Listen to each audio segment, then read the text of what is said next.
বুঝতে চেয়েছিলেন জীবনের অর্থ, শেষে মহাদেবের পায়ে নিজেকে সমর্পণ। আইআইটি বাবার জীবনবোধ মুগ্ধ করবে আপনাকে।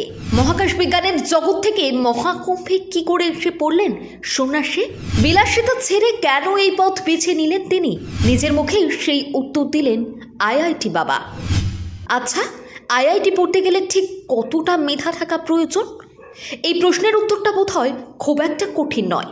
মেধা না থাকলে আইআইটি পড়া যে সহজ নয় এ কথা সবাই জানেন। এক বুক স্বপ্ন নিয়ে কঠোর পরিশ্রম করে আইআইটি পাশ করেন পড়ুয়ারা।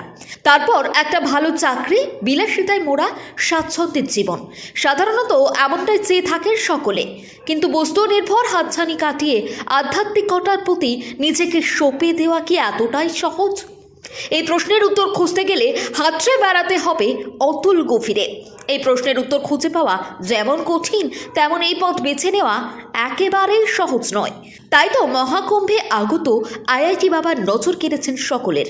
আগে হ্যাঁ, একদম ঠিক শুনছেন, ইনি আইআইটি পাশ করার সাধক। জীবনের মূল্যবোধ বুঝতে গিয়ে কখন যে মহাকাশ বিজ্ঞানের জগৎ থেকে মহাকুম্ভে এসে পড়েছেন তা আমাদের মতো সাধারণ মানুষের পক্ষে বোঝা মুশকিল। চলুন আজ আপনাদের এমন এক সন্ন্যাসীর গল্পই শোনাবো। এই সন্ন্যাসীর আসল নাম অভয় সিংহ, হরিয়ানার বাসিন্দা। ছোট থেকেই পড়াশোনায় বেশ ভালো ছিলেন। পরবর্তীতে আইআইটি বোম্বে থেকে এরোস্পেস ইঞ্জিনিয়ারিং পাশ করেন। মহাকাশ বিজ্ঞানের জগতে কাজও করেছেন বেশ কিছুদিন।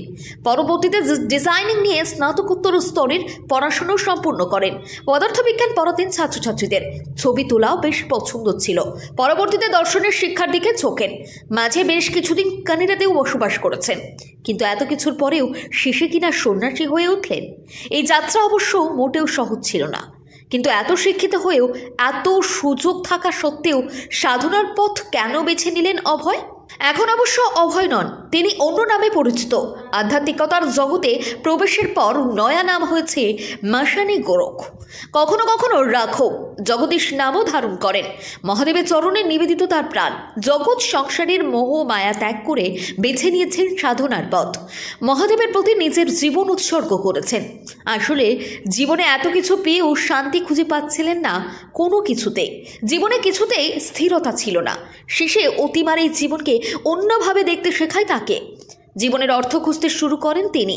তার কথায়, জ্ঞানের পিছনে ছুটে কোথায় পৌঁছানো সম্ভব? এখানে, এই জায়গায়। আইআইটি বাবার মতে এটাই নাকি জীবনের শ্রেষ্ঠ অধ্যায়। প্রয়াগরাজে গঙ্গা যমুনা সরস্বতীর সঙ্গম স্থলে লক্ষ লক্ষ সাধু সন্তদের ভিড়ে তাকে খুঁজে পেয়েছেন এক সর্বভারতীয় সংবাদ মাধ্যমের সাংবাদিক। আর সেই সাক্ষাৎই এবারের মহাকুম্ভের চর্চার অন্যতম বিষয় হয়ে উঠেছে। আইআইটি ফেরত সন্ন্যাসী বলে নয়, তার জীবনবোধ সকলকে মুগ্ধ করেছে।